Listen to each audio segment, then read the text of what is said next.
Well, that was a particularly devastating election for the Liberal Party of Canada. Michael Ignatieff certainly didn't waste any time in stepping down. He looked utterly humiliated. Just as well. I voted for Harper and the Conservatives.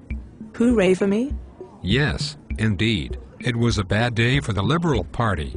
They were either in power or in official opposition for such a long time. They pretty much shaped this country for much of the past century. Now, they look like they are about to be wiped out of existence. Kind of sad, really. Oh man, do not tell me you are one of those liberals who think they are, or should I now say were, the natural governing party of Canada? I think last week's election has put that notion to rest, once and for all. The Conservatives now have a majority, and they are getting themselves ready to redo Canada in their own image. An image that will become a shining example to the rest of the world how we are open for business.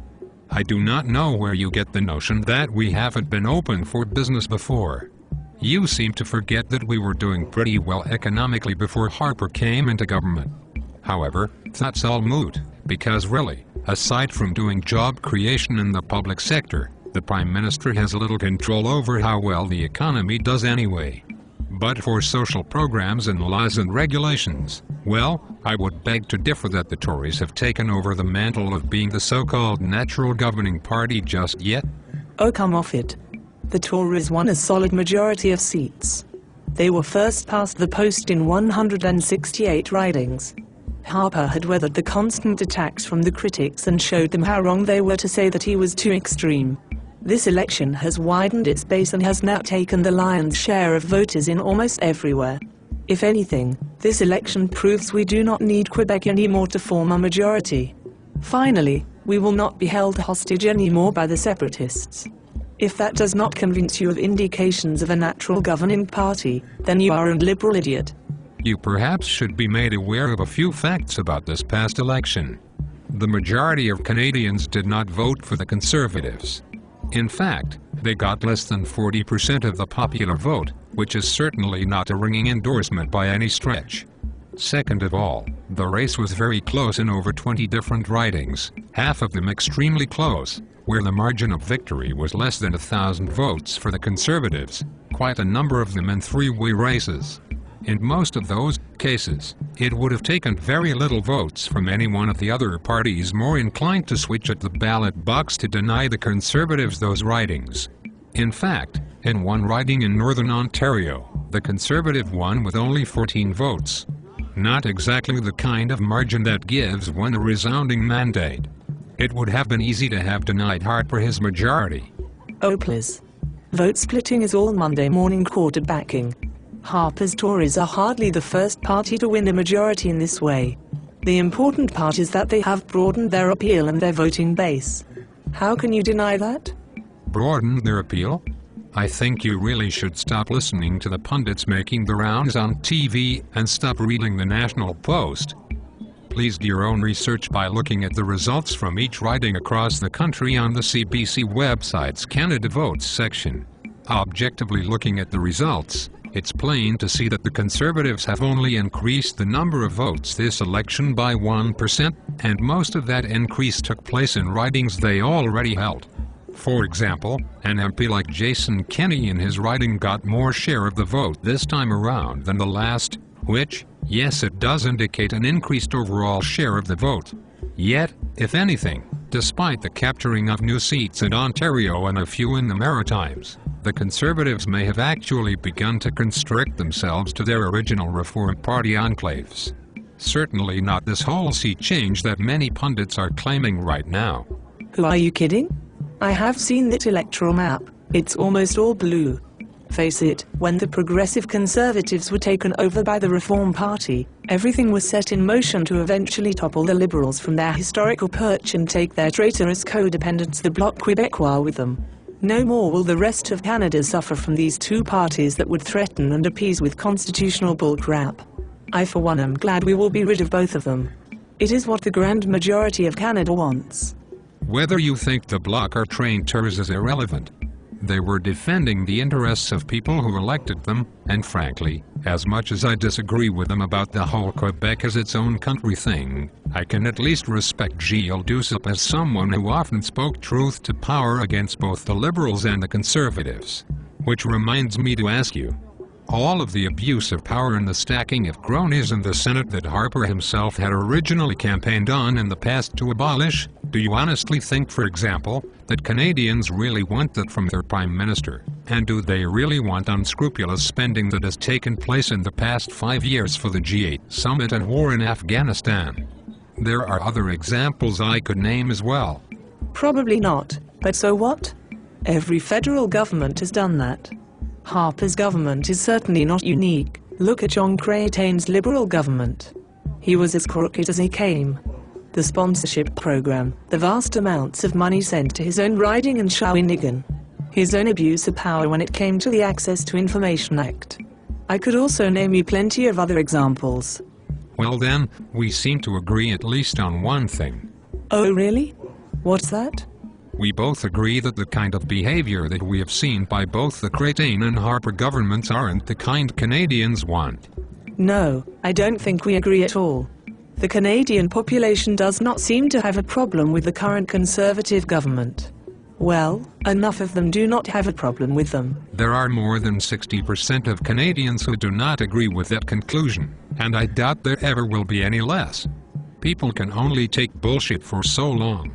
The part in all this you are missing is the not too insignificant rise of the NDP in places like Quebec, British Columbia, the Maritimes and Ontario. In fact, a few of those aforementioned hotly contested ridings were close to going to the NDP. Ah yes, the NDP, a flash in the pan, a flight of fancy on the part of outnumbered Liberal voters. They will be soundly defeated in the next election in 4 years. All that pie-in-the-sky crap. Canadians will never go for that socialist claptrap. The people in Quebec traded their Bloc MPs for a bunch of political wimps who have no experience even being in official opposition. They will be eaten alive.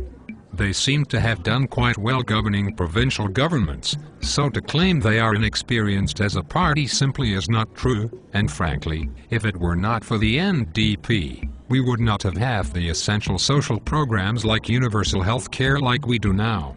The Conservatives may have become united and have finally succeeded in gaining ground in every region of the country, but they do not have the crossover appeal for the vast majority of voters out there. I would even guess that whatever voters they managed to shift came from the more conservative wings of the Liberal Party and nowhere else. Also, what is not insignificant is the absenteeism that remains a real problem in our democracy, probably due to the rank cynicism and corruption that permeates both the Conservatives and Liberals.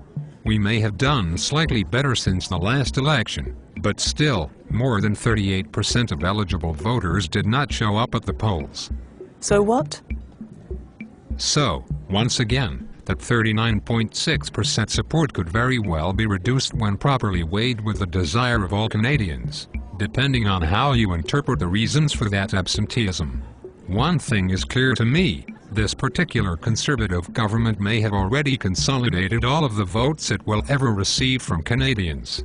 With the three clear factions in the current Tories, the old ultra-right reformers, the fiscal libertarian Ontarians and a portion of new Canadian voters, they are very crowded in a relatively narrow part of the political spectrum, and with a majority government, they are likely to get snippy with each other. Harper won't be able to control them so tightly as before. Again. So what? Clearly, they have been able to bridge that stigma and appeal to a wider range of voters. The rest of Canada will come around eventually. No, I do not think so. Maybe it's because you and the Conservatives never really understood why the Liberals were the natural governing party for so long. Oh, this should be good. Okay, I will bite. Why don't the Conservatives understand why the Liberals were the natural governing party for all those years? Well, it's because the Liberal Party always had a big tent. You have Conservatives as one peg, Progressives as another. Recent New Canadians, the youth vote, the visible minorities votes, the LGBT community even found reasons to be part of the huge Liberal family.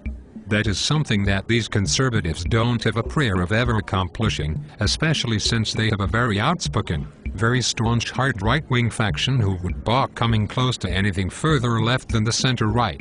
Yeah, but you are conveniently glossing over the fact that the Liberals just got drubbed and had 80% of Canadians reject them outright.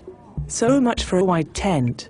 Canadians' fundamental beliefs are changing. No, most Canadians are not going to change their collective fundamental societal beliefs, something the Liberals used to stand for, which is a basis far too progressive for the average Western or conservative.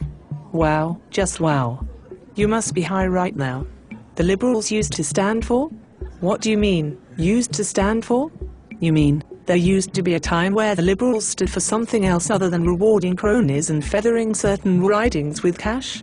Yeah, there was a time the Liberals used to stand for strong fiscal responsibility married with an equally strong desire for social progress and what Pierre Trudeau once described as a just society. They have lost their way recently. I would even guess it started with Chrétien. The Liberals got trounced because they forgot why they used to be one of the most successful political parties in Western democratic traditions. All the same, now it's time for the Conservative Party to take over that role, you will see. I don't think so. There is nothing to indicate the Conservatives will ever become the natural governing party of Canada. If anything, the support that the NDP is getting indicates that they, not you, nor the current Liberals, are probably going to become that very thing. They have more than any other political party recently increased their political base, and they have certainly shown themselves to have wider appeal than the Conservatives. The collapse of the Bloc Québécois, which is a progressive party quite similar to the NDP and has for the longest time split the progressive vote in Quebec, has made that portion of the electorate much stronger. There's a decent chance, if they play their cards right and demonstrate they are a clear alternative to you folks, they will likely win the next election. If anything, you Conservatives will have to become more like the Chrétien Liberals, and if that happens, less, not more Canadians will turn away from you as well. Well, that remains to be seen. There, something else we agree upon. See? NDP supporters like me are already making inroads. I guess. Hey, I am hungry. Let's go get a hamburger, shall we? Since we won, it's my treat. So long as it's not taxpayer money. Oh, what the hell, we gotta eat.